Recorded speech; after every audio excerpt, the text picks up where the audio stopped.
What's up, y'all? I'm your host. What's up, y'all? I'm your host, DHOT. Welcome back to my channel. So we're gonna react to everything wrong with Smackdown 20th Anniversary Fox premiere. So the original video and my Instagram will be down below. So let's get it.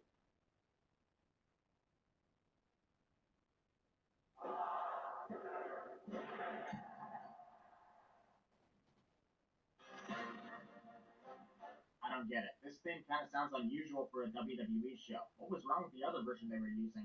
The only sound I got right now is being removed for the amazing stage setup we got Oh for yeah, SmackDown. yeah. We don't have to imagine Tony Hawk writing a What's up, Aaron? stage compared to Raw. The chairman who killed wrestling.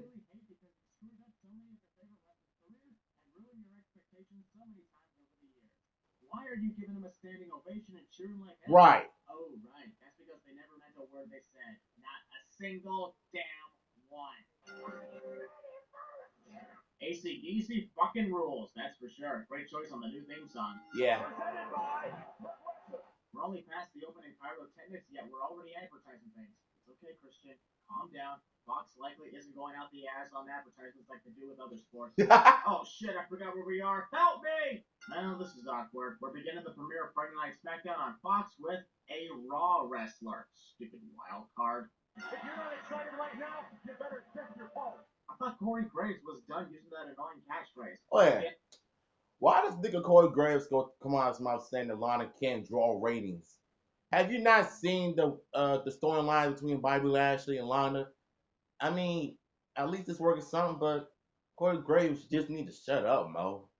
And I guess I was wrong. Even the star himself can be wrong at times. The very first episode of Friday Night Smackdown! Well, technically, the first ever episode of Friday Night Smackdown took place over a decade ago. Becky Lynch forgot to add in on Fox, otherwise she basically said this is the first time in SmackDown's 20-year history that it's being broadcast on a Friday. Everyone knows who should be starting this show off. King Corbin believes that the wrestler who gets the most booing from the crowd deserves to start the debut episode of SmackDown on Fox. Also, discount Game of Thrones outfit, and that's Game of Thrones. Simple Google search, and bam! You really think you're still the man? King Corbin is mocking The Rock's catchphrase. She ain't no man without no penis. Come on, how can you not get chosen? Yo, The Rock actually sold that show tonight. Awesome, no doubt about that. The Rock is addicted to cameras. And you looking like a broke-ass Burger King on crack. Big fan of I said that, shut up. But when it comes to in-ring promos, nothing beats the insults given Oh, by The Rock, man. as much as I legitimately hate Burger King. We managed to get a Wendy's chant in 2010 when John Cena mocked Heath Slater. Now we got a Burger King chant in 2019 when The Rock mocked King Corbin. Now we just got to fit McDonald's in there. Oh yeah. Oh. You could have said that like 5 seconds after He you gotta stop doing that, Mo. pause. I swear, those are still one of the most annoying things about The Yeah. Rock. Also, the way Rock said home and the way he talks for a majority of this promo, I cringed. Not because it was bad, it was great, but because The Rock sounded like he was battling a cold during this night. Hell, I bet Becky Lynch chimed in for a majority of his catchphrases because Rock himself couldn't deliver them with much enthusiasm due to the sore throat. You're looking at the great one. How the hell are you the great one? You look nothing like one of the best wrestling YouTubers in this community. Hell, your forehead is too small to be the great one. Bro, you look like a smart. And shut your mouth. And the sinner says, copy Rock infringement. Walking around here holding a pair of testicles, do you? Of course, sex jokes, testicle jokes, the That's not greatest even form of funny. comedy that anyone could come up with these days. Don't worry, that was all sarcastic. My testicles are perfectly adequate. Why would you say that? Stop doing that all the time. For real. That was stupid. That was Yeah. stupid. That was stupid. Becky Lynch kind of ruined it. Looking back, I kind of realized they did not need to bring her out here. Legendary wrestlers in the ring. Much like Seth Rollins needed to get out of Hulk Hogan's ass, Becky Lynch needs to get out of The Rock's ass.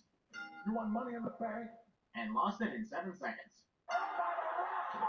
Unfortunately, King Corbin fell back too early from the rock bottom. It was still a nice appearance, but a slightly botched rock bottom. Making her way to the ring. Yep, you heard that right. Charlotte Flair is making her way to the wing for this tag team match. I guess in addition to SmackDown being moved to Fox, the ring has now become the wrestling wing. And it is boss time. On the bright side, Michael Cole even sounds like he doesn't want to say the annoying "It's Boss Time" catchphrase. We're one step closer to him hopefully getting rid of it for good. On the negative side, he's still saying it. Looks like that purple tube man believed he was Spider-Man. Thank God Bailey got rid of her stupid gimmick. Yeah. That's the second time in less than 20 minutes that Smackdown is reminding us that they are trending #1 on Twitter. Take a wild card guess if I give a fuck. In no hurry to encounter the man. Because it's honestly stupid that two wrestlers are scheduled to face each other on pay-per-view and still face each other in the weeks leading up to it. Still a major problem WWE has. Becky Lynch reacted too late from hitting the top rope in that flapjack. Exactly. It is. That one moment when you realize that the ending to this match is the exact same way the SmackDown Women's title match ends just 2 days later. No joke, Bayley tapped out with both her hands tonight and at Hell in a Cell. You are challenging The fag day. Typically, it's the other way around. Brock Lesnar is the one challenging Kofi Kingston for the WWE Championship tonight. How can the champion challenge a challenger for his own title? As I climb mountains and I overcome the odds. Just like Big E needs to Yeah, overcome you wearing that fag and clothes get up you got on. Kingston is saying. Politely ask that we allow them to climb this mountain alone. Based on what happens in this main event, I bet the New Day ultimately regrets not being there for Kofi. That one moment when a celebrity is at ringside to watch the show and ends up becoming the talk of the main event scene just days later on Raw. How stupid is that? Previously on the blue carpet? I don't know. It's the best Who cares? WWE. And both of them have coincidentally become victims of the Fiend. Wonder where Kane is among this group. Anything before flight, like the. Looks like in the middle, the SmackDown 20th Anniversary celebration sins. At the same time, I present to you episode 9 of the Firefly Funhouse sins. Alright, let's do this.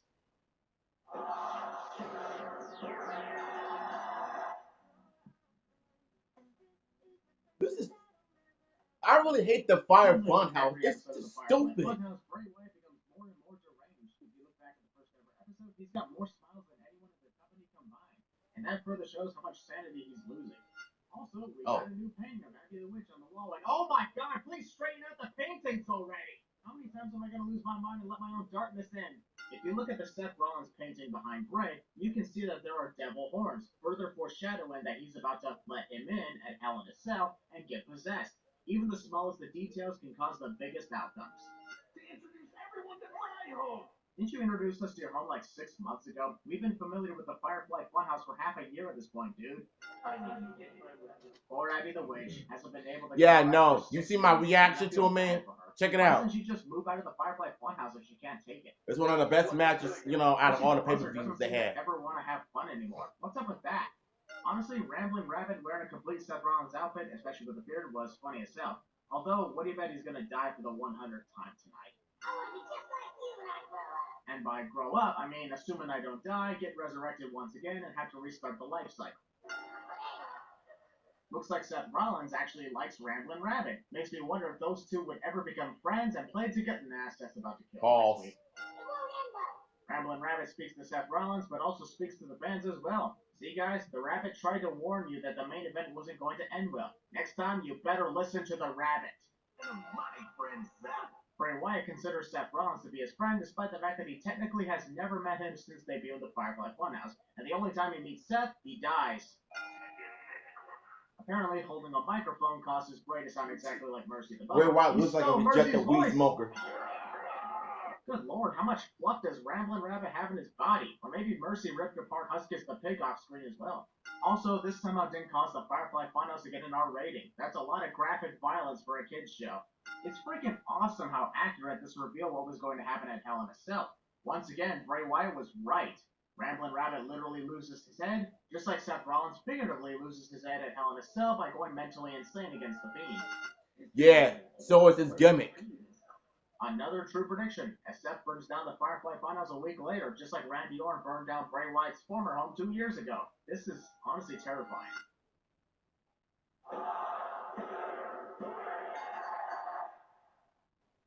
Alright, well that was fun. Not to add all those things to the Smackdown Anniversary Sins counter. Playtime's over. Back to work. Yeah. Sami Zayn annoyingly trying to be the center focus of attention during Shinsuke Nakamura's entrance. Hulk Hogan and Ric Flair are hanging out with each other at ringside. The races and the legend. Heading into their tag team match at Crown Jewel. 5-on-5 match later on. This one. Well, damn. Okay, that was pretty cool. I did not see that coming. Nowhere with that move from Shinsuke. Rollins ducked down a harm's way. Sorry, but that sling blade was just awful, as Seth had nearly relinquished the hold before he could fully connect. Thus, the impact on Shinsuke wasn't as good. What a devastating kick to the air. Missed opportunity for the Fiend to attack and murder Shinsuke Nakamura, thus sending him back to NXT just like it did to Finn Balor. Damn, Kevin Owens is ready for this big match against Shane McMahon, yet he didn't even get to have his own entrance. That sucks. I bet Shane McMahon absolutely hates this new stage setup given the fact that he doesn't have enough room to do a signature dance during his entrance. Pre-match assault. Also, once again, the referee refuses I to think ring the this bell match as was Kevin probably one of my Owens and Shane favorites out McMahon of are in the ring, all which the is matches stupid because on this is the ladder match premiere that of everything goes. SmackDown. Seeing Shane jump out I of the ring on guess. his own accord, and before Kevin could even connect the clothesline, made me cringe so bad I am bound to give this a double sin. Ladder is bridged between the ring and another object just so we can have it break in half cliche. No stranger. We're only a minute into this match and the moves so far have been bad. Whether Shane jumped out of the ring too early or Kevin connected a headbutt to the air. Shane McMahon nearly killed that little kid at ringside with a ladder. Jesus, watch what you're doing, asshole. And again, Yeah, like that hood was totally gonna do a lot of damage to Kevin. Wait a minute, it did? How vulnerable is Kevin Owens supposed to be if that's the case? Well, at least the frog splash through the ladder actually looked badass. Maybe a cliche, but it can still deliver at times. Yeah. no pinfall, no Shut up. Shane McMahon is fired, even though I have strange suspicions that he'll still find a way to weasel back into the SmackDown scene. He's a McMahon, after all. For now, here are 3 sins removed. Brock Lesnar's going to get rid of Kofi Kingston. Sadly.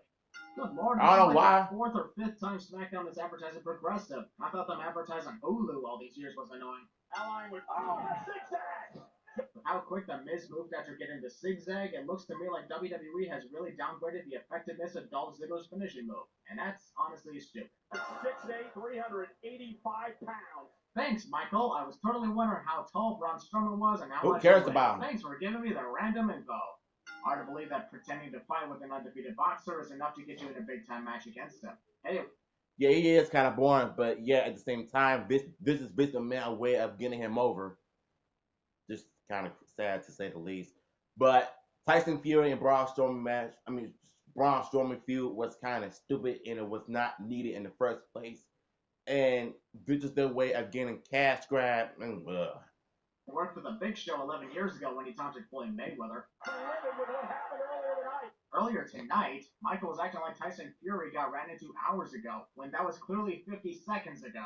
yeah, it is. Wrestlers Hopefully fighting it against their stays past that selves. way. How come we don't have a triple threat match involving the Fiend from the Firefly Funhouse versus Bray Wyatt from the Wyatt family versus Husky Harris from the Nexus? Missed opportunity right there. If the action stays inside the ring. Based on the many lumberjack matches we've seen over the years, 100% unlikely that the match will stay inside the ring.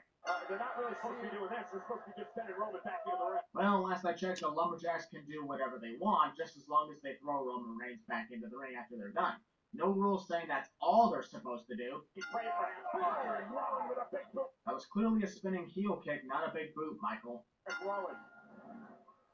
So that's what that noise was. I swear I kept hearing a weird noise over and over again when watching this. Up here in Canada, we watch SmackDown on Sportsnet 360, so the advertisement for Rays vs. Astros didn't appear on the screen, but the noise itself was still heard. I kept thinking the Fiend was invading or something. Based on how the main event takes place tonight, showing the tail of the tape looks sad. And also, it's not like we didn't know that Brock Lesnar is much bigger than Kofi Kingston, not to mention more accomplished. A former UFC champion. Michael Cole channeling his inner JBL by constantly reciting the accomplishments of Brock Lesnar while Brock makes his entrance to the ring. Also, what was the point of reciting Brock Lesnar's accomplishments when the tail of the tape just did that exact same thing 30 seconds ago? Champion without. Xavier Woods playing his trombone off sync to the New Day's music. Introducing first, here's the WWE. Wait, what? Why is Kofi Kingston being introduced first? The challenger is always supposed to be introduced first during ring introductions of a title match. I get that Paul Heyman wants to do his usual put every... That was a botch move, Star-style unfortunately. Brock Lesnar. But are you telling me he can't do that before Kofi's introduction? Hell, even the cameraman is directing the cameras on Brock Lesnar, figuring he'd get introduced first, as a challenger always should.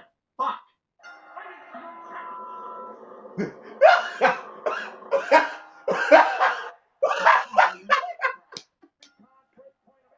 Why the hell would you leave at Brock, Kofi? This entire 9-second main event... Yeah, that was Kofi's fault. Title loss was all caused by his stupid mistake of jumping in the air, which makes him prone for an F5. So it's Kofi's own fault that he lost. Thank you, that's what I said. Also, why not fool Brock Lesnar into thinking you were going to leap into the air, only to suddenly drop kick his legs, stun him, hit Trouble in Paradise, and repeat. Would probably not help Kofi win the match, but would definitely help him last a lot longer. A much weaker Kofi Kingston lasted longer against Brock Lesnar during that one house show in Japan 4 years ago than the more experienced Kofi Kingston 4 years later. Let that sink in, and bask in the glory of these 9 sins I just added for a 9-second waste. Screw it, let's round it out to an even 10 sins. Yeah, don't you dare pretend that you saw this coming. Literally nobody could have predicted that Brock Lesnar would become WWE Champion in 9 seconds and then immediately attacked by the debuting Cain Velasquez in the same night. This was fucking amazing, so let's remove those 10 sins I just added.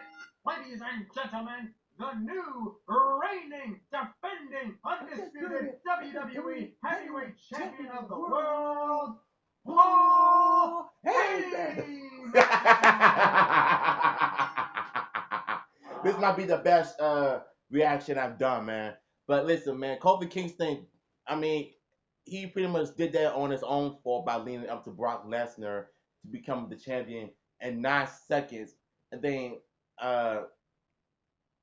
Cain Velasquez had no business coming in the WWE. Out of shape, not in shape, can't even wrestle. Well, I mean, he has wrestled in the UFC, but he doesn't really wrestle like Brock Lesnar and stuff. But the fact that Kofi Kingston lost the title in 9 seconds, that was on his fault, not on Brock's. And it's just kind of stupid and sad to say the least, though. But yeah. Hopefully y'all enjoy my reaction. I thank y'all for tuning in, and guess my live stream is working once again. Hopefully it stays that way. If not, I can always come back tomorrow, maybe. But tomorrow I got school, so if y'all enjoyed this reaction, don't forget to leave a like, comment, and subscribe to my channel if you're new. Don't forget to follow me on Instagram also, DEStar2. And I'll see y'all later.